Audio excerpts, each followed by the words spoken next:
Hello students. आज Monday को आपकी मैथ्स की क्लास है और मैथ्स का हमने हाफ चैप्टर कर लिया था। पेज नंबर 44 तक कर लिया था। अब उसी चैप्टर को आगे बढ़ाते हैं और चैप्टर को कंप्लीट कर लेते हैं ताकि अगली क्लास में अगला चैप्टर शुरू कर लें। तो देखिए, यहाँ तक कर लिया था हमने, यहाँ तक, ये ऊपर का। अब यहाँ शुरू करते हैं। 5 वर्गों की पहेली। प्रश्न 45 पर दिए गए वर्गांकित कागज के एक वर्ग की एक भुजा मापो। ऐसे ही 5 वर्गों की सहायता से तुम जितनी भी आकृतियां बना सकते हो बनाओ। 3 आकृतियां तुम्हारी सहायता के लिए बनाई गई हैं। देखिए स्टूडेंट्स, 3 फिगर बना रखी हैं, 1 2 3 इन्होंने, और हमें 5 बॉक्सों की मदद से ये बॉक्स, अभी इस पूरे चैप्टर में हम ये मान रहे हैं कि जो बॉक्स बने ये 1 गुणा 1 के हैं, यानी कि 1 चौड़ाई और 1 लंबाई, 1 गुणा 1 का स्क्वायर। तो पांचों की मदद से इन्होंने 3 फिगर बनाए। गिन लो, 1 2 3 4 5, 1 2 3 4 5, 3 4 5। ठीक है, इस तरह से हम यूज़ करके जितनी भी फिगर बन सकती है ना इस बॉक्स में, वो सारी बनानी है। तो देखिए, अब बनाने की कोशिश करो, कई सारी बन जाएंगी। तो देखिए, अगर हम बनाने की कोशिश करें तो ऐसी 9 फिगर और बनेंगी। देखिए इस तरह से, ये अप स्टेयर केस, ये जिगजैग, ये जेड उल्टा जेड की शेप में, ये यू की शेप में, ये एक फ्लैग की शेप में, टी की शेप में, एल की शेप में। ये देखिए इस तरह से भी बनेगी। ये देखिए प्लस की शेप में। तो ऐसी 9 फिगर और बन जाएंगी, और कुल 9 तो ये बन जाएंगे, 3 ही ऊपर वाली, 9 और 3 12, कुल मिला के 12 फिगर बन जाएंगी। तुम अलग अलग तरह की कितनी आकृतियां बना सकते हो? देखिए स्टूडेंट्स, पहला क्वेश्चन है, तुम अलग अलग तरह की कितनी आकृतियां बना सकते हो? 9 तो ये हमने बना ली, और 3 ही पहले से बनेंगे। 9 जमा 3 12 आकृतियां बना सकते हैं। किस आकृति का परिमाप सबसे लंबा है? तो आप देखो ना, परिमाप मतलब पेरीमीटर। पेरीमीटर देखो, पेरीमीटर नाप लो इसका। 1 2 5 5 10 11 12, इस तरह से आप नापोगे ना एक एक करके, तो कई सारी होगा, तो 12 ही आ जाएगा। एक इस फ्लैग वाली का 10 आएगा, इस ये जो ये है इसका आएगा 11, और बहुत सारे होगा तो 12 ही आ जाएगा। तो किस आकृति का परिमाप सबसे लंबा है? सबसे लंबा 12 वाली का किसी का भी सबसे लंबा है। कितना लंबा? 12 सेंटीमीटर। किस आकृति का परिमाप सबसे छोटा है? कितना छोटा? सबसे छोटा इसका देखो, 3 4 5 6 7 8 9 और 10, इसका 10 है इस वाली का।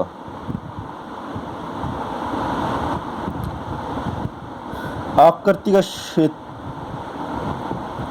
क्षेत्रफल कितना है? देखो ये वाली आकृति है ना, इसका क्षेत्रफल बताना, यानी कि एरिया। ये वाली और ये वाली देखो एक जैसी हैं।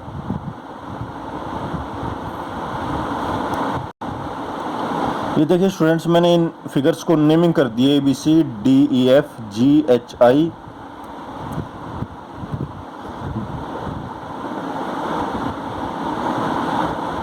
GHI,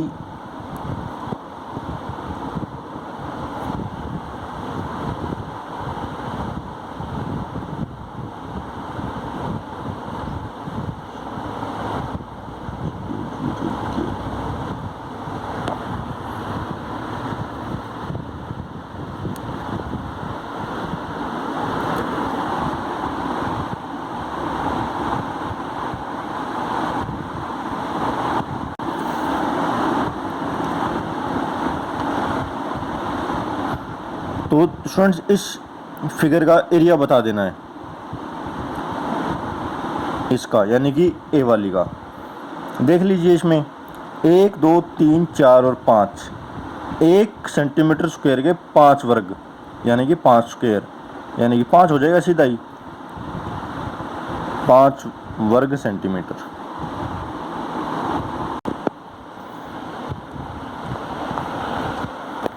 देखिए स्टूडेंट्स, पेज नंबर 46 पर, क्या तुम 5 वर्गों की मदद से सभी 12 आकृतियां बना पाए?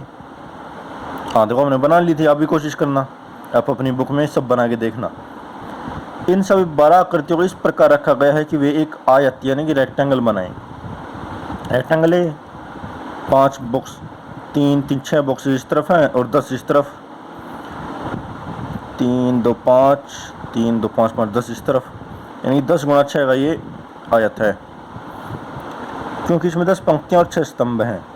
तुम्हें ये जानकर आश्चर्य होगा कि यहाँ 2000 से ज़्यादा तरीके हैं जिससे ये आकृतियाँ 10 गुणा 6 का आयत बना सकती हैं।